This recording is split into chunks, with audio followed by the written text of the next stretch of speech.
आऊज़ु बिल्लाहि मिनश्शैतानिर्रजीम बिस्मिल्लाहिर्रहमानिर्रहीम।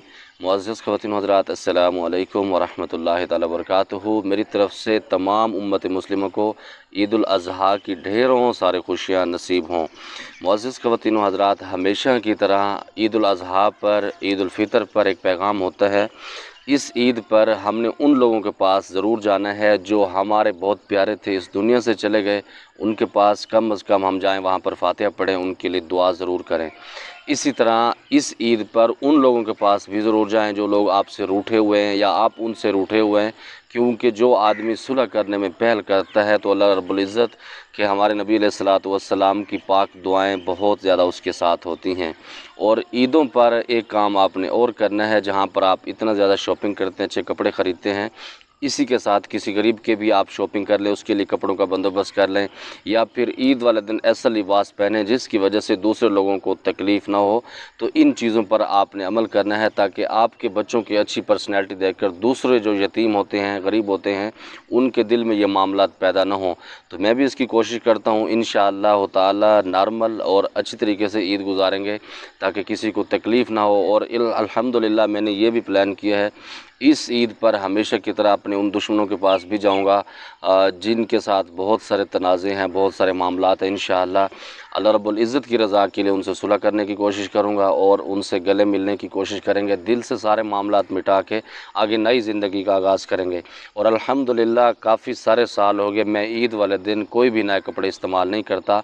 आज भी जो मैंने कपड़े पहने हुए, ये ईद की तैयारी मैंने की हुई है, क्योंकि यहाँ पर बिल्कुल ईद 6:30 बजे है हमारी तरफ, तो मैंने उसका बंदोबस्त किया हुआ है। नॉर्मल कपड़े हों, नॉर्मल वो हों। ये नहीं कि ईद कुर्बानी ये हमें सिखाती कि हम जो भी गोश्त अपने पास स्टॉक कर लें फिर उसको खाते रहें। कोशिश करें उन तक पहुंचाएं जिनके पास गोश्त नहीं होता। और इसी तरह ईद खुशी का दिन है, तो खुशी को अपने प्यारों के साथ गुजारिए। मैं आपको छोटी सी एक बात बताता हूँ। पिछली जो ईद उल फ़ितर थी उस पर मैं बहुत ज़्यादा परेशान भी था, टेंशन भी था, क्योंकि मेरे पास जब सुबह उठता हूँ तो बच्चियों की इतनी कालें होती हैं, किसी की तलाक का मसला होता है, किसी के बहुत सारे ऐसे मसाइल होते हैं या इश्क के अंदर पागल हो चुके होते हैं, तो बिल्कुल दिमाग काम नहीं कर रहा होता। तो मैं ईद वाले दिन बैठा था, मैंने कहा क्या करूं, सर बहुत शदीद दर्द कर रहा था। ये पिछली ईद की बात कर रहा हूं। तो अचानक मेरे जहन में एक बात है कि यार उन लोगों से मैं रब्ता करता हूं जिनसे काफ़ी सारे टाइम से मैं रब्ता नहीं कर पा रहा अपनी मसरूफियत की वजह से। तो मैंने वो रब्ते नंबर शुरू किए जो भी मेरे लिस्ट में आ रहे थे दोस्तों के, रिश्तेदारों के। आप यकीन करें जिसको भी फ़ोन करता था वो ऐसे खुश हो जाते, कहते साईं जी आपने हमें फ़ोन किया है, हमारे तो आज खुशियाँ ही खुशी हैं। और उन्होंने जो आगे से रिएक्शन दिया उसकी वजह से उसी टाइम मेरा सर के दर्द बिल्कुल ठीक हो गया। तो ये छोटी छोटी चीज़ें होती हैं, अगर हम इन पर अमल करते हैं तो अल्लाह रब्बुल इज़्ज़त बहुत सारा मकाम देते हैं। और किसी के आगे झुक जाना, किसी से माफ़ी मांगने से आदमी कभी भी छोटा नहीं होता, अल्लाह रब्बुल इज़्ज़त उसको मकाम देते हैं। इसी के साथ कुछ आप दोस्तों के कमेंट्स हैं उस पर भी बात कर लेते हैं।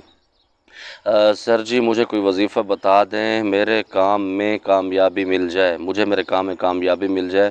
और मेरे ऊपर बहुत सारी ज़िम्मेदारी है, बहुत मेहनत करता हूँ लेकिन कुछ नहीं बनता और पैसों की बहुत ज़्यादा तंगी है। मेरे भाई आप ऐसे करें कि जो भी काम आप करते हैं अल्लाह रब्बुल इज़्ज़त को उसके अंदर शरीक कर दें।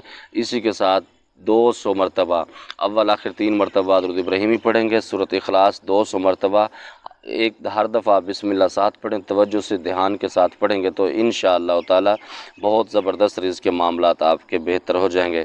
अल्लाह ताला ने हमारे लिए कुरान पाक में शिफा रखी है, सब बीमारियों की यकीन के साथ पढ़ो। बिल्कुल अल्लाह रब्बुल इज़्ज़त ने कलाम पाक में क़यामत तक जितनी बीमारियाँ आएंगी अल्लाह रब्बुल इज़्ज़त ने उसके अंदर शिफा रख दी है।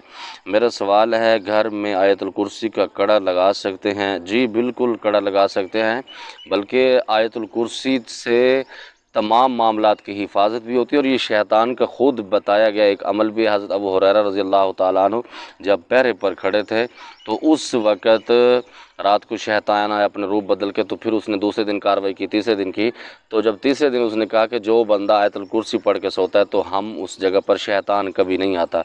तो जब सुबह हज़ूर अलैहिस्सलातु वस्सलाम की बारगाह में हज़रत अबू हुरैरा रज़ी अल्लाह ताला अन्हु पेश हुए तो अल्लाह के नबी ने फरमाया, अबू हुरैरा क्या बना रात वाले मेहमान का? तो उन्होंने फरमाया, या रसूलल्लाह ये वजीफ़ा देकर गया।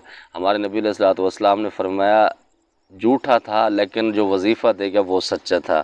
इसी तरह दूसरा एक सवाल है, अस्सलाम वालेकुम, मेरी बच्ची कुछ दिन पहले खाना खाती थी अब नहीं खा रही, اس کے لیے کیا کریں بابا؟ اس کے لیے آپ کسی اچھے ڈاکٹر کو دکھائیں کہ ہو سکتا ہے اس کا معدے کا پرابلم ہو، یا بعض اوقات گرمیوں میں جون جولائی کے اندر ویسے بھی انسان کو کھانا اچھا نہیں لگتا، موسم کی خرابی کی وجہ سے اور گرمی کی وجہ سے دل نہیں کر رہا تھا کھانے کو، تو اس کے لیے بہتر یہ کہ آپ دہی لے لیں، دہی پڑا ہو رات فریج کے اندر رکھ دیں، یا ویسے بھی تھوڑا سا ٹھنڈا کر کے اس کے اندر چھلکا اسب گول کا مل جاتا ہے، تھوڑا سا وہ ڈالیں اور ہلکی سی چینی یا شکر اس کے اندر ڈال کے بچی کو یہ کھلائیں، انشاءاللہ اس کا معدہ درست ہو جائے گا اور اس کی وجہ سے اس کو بھوک لگے گی۔ بہت دن سے کمنٹس کر رہا ہوں، جواب کیوں نہیں دے رہے؟ میرا سوال کچھ غلط ہے مراقبہ کے حوالے سے؟ بابا مراقبہ کے حوالے سے تفصیلی ویڈیو ہوگی انشاءاللہ تعالی، کل نہیں پرسوں والے دن اس پر بات کر لوں گا، آپ ناراض نہ ہوں، آپ کا سوال بالکل درست ہے، ہم تو غلط سوالوں کے جواب بھی دے دیتے ہیں، آپ کا سوال تو پھر بہتر ہے ماشاءاللہ۔ میرے کو بھی پیٹ پر جادو پلایا گیا تھا، اللہ تعالیٰ نے توفیق دی، تہجد کی نماز اور قرآن پاک کے وظائف سے سب اثرات ختم ہو گیا، الحمدللہ، اللہ اکبر۔ میرے بھائی یہ اللہ رب العزت کا بڑا کرم ہے کہ اللہ نے آپ کو شفا دی، یقیناً شفا قرآن پاک میں ہے، ہمارے ہاتھ میں کوئی شفا نہیں، ہمارا صرف ایک بہانہ ہے، دوسری محبتیں ہیں۔ اللہ رب العزت کی بارگاہ سے دعا گو ہوں کہ اللہ رب العزت تمام امت مسلمہ کے معاملات بہتر فرمائے، اللہ رب العزت عید کی طرح ہمیں پوری زندگی گزارنے کی توفیق نصیب فرمائے اور حضور علیہ الصلاۃ والسلام کی سچی غلامی نصیب فرمائے۔ زمادہ پارا خاص دعاؤں کا ادا اللہ پامان۔ السلام علیکم۔